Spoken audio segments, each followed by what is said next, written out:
सरपंच संतोष देशमुख हत्या प्रकरण ज्या पद्धतीने गाजलेलं होतं त्याच पद्धतीने बीड जिल्ह्यातील महादेव मुंडे हत्या प्रकरण देखील गाजलेलं होतं आणि ते सगळं हत्या प्रकरण देखील आमदार सुरेश धस यांनी बाहेर काढलेलं होतं। आपल्यासोबत आमदार स्वतः सुरेश धस आहेत या सगळ्या संदर्भात बोलण्याकरता। सर, महादेव मुंडे हत्या प्रकरण संतोष देशमुखांच्या हत्येच्या अगोदरच झालेलं होतं। ते प्रकरण दाबलेलं गेलेलं होतं, परंतु संतोष देशमुख यांची हत्या झाल्यानंतर ते प्रकरण उजागर झालेलं होतं आणि आता न्याय मिळत नाही म्हणून महादेव मुंडेंची पत्नी जी आहे ती आत्महत्येचा प्रयत्न करते। किती शोकांतिका आहे ही सगळ्या प्रशासनावरती आणि न्याय व्यवस्थेवर?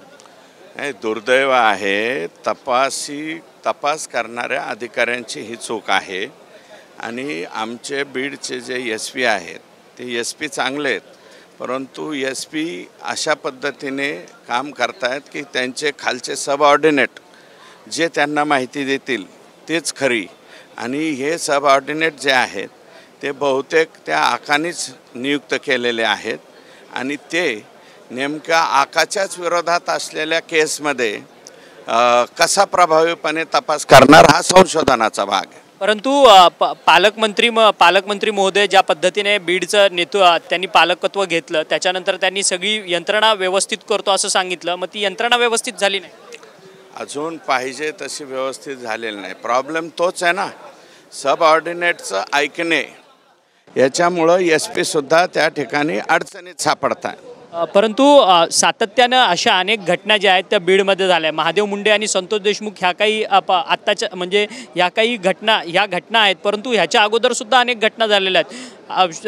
म्हणजे अनेक लोक बीडमधनं गायब झाले आहेत, त्यांच्या हत्या झालेल्या आहेत। या सगळ्या संदर्भात तुम्ही सभेमध्ये देखील एक पाडा वाचून दाखवलेला होता।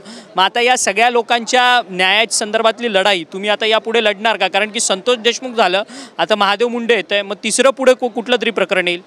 हळूहळू प्रकरणं बाहेर येतील, कारण काही अनेक अजून असे लोक आहेत की ज्यांच्यावरती अन्याय झालेला आहे परंतु ते बाहेर येत नाहीत।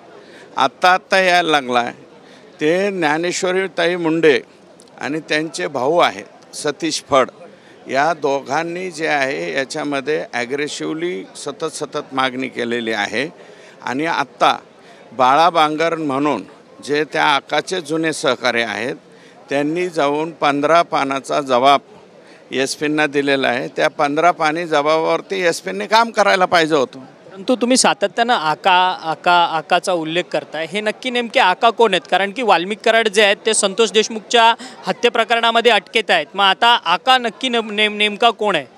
तुम्हाला माहिती आहे ते आका कोण आहे? तो तुम्ही आत्ता जे नाव घेतलं तेच। परंतु त्यांचा आता जेलमध्ये बसून एवढा प्रशासकीय यंत्रणेवरती त्यांची पकड आहे का? जेलमध्ये बसून सुद्धा फोन वगैरे करता येतात ना? जेलमध्ये मग फोन अलाउड आहे, ते वापरतात जेलमध्ये असा तुमचा दावा आहे? फोन अलाउड आहे, तो सुप्रीम कोर्टाच्या जजमेंटप्रमाणे अलाउड आहे, त्याचा पुरेपूर गैरफायदा जे आहे ते घेत आहेत। या सगळ्या संदर्भात तुम्ही मुख्यमंत्र्यांकडे काही तक्रार करणार आहात का? आम्ही आज जाणार आहोत मुख्यमंत्र्यांकडं की हा जो तपास आहे तो लवकरात लवकर करण्याचे आदेश द्यावेत आणि त्याच्यामध्ये काही लोकांनी स्टेटमेंट्स दिलेले आहेत 15 पानी, त्याच्यावरती कारवाई व्हावी आणि ज्ञानेश्वरी मुंडेंना न्याय मिळावा। धन्यवाद, तुम्ही आमच्याशी बातचीत घेतली। महादेव मुंडे हत्या प्रकरणाच्या संदर्भात आता मुख्यमंत्र्यांची भेट जी आहे ती आमदार सुरेश धस हे घेणार आहेत आणि या सगळ्या संदर्भात जलद गतीने तपास करण्यात यावे अशी मागणी जी आहे ती मुख्यमंत्र्यांकडे आमदार सुरेश धस हे करणार आहेत। व्हिडिओ जर्नलिस्ट सिद्धेश अक्षय मंकणे, TV9 मराठी, मुंबई।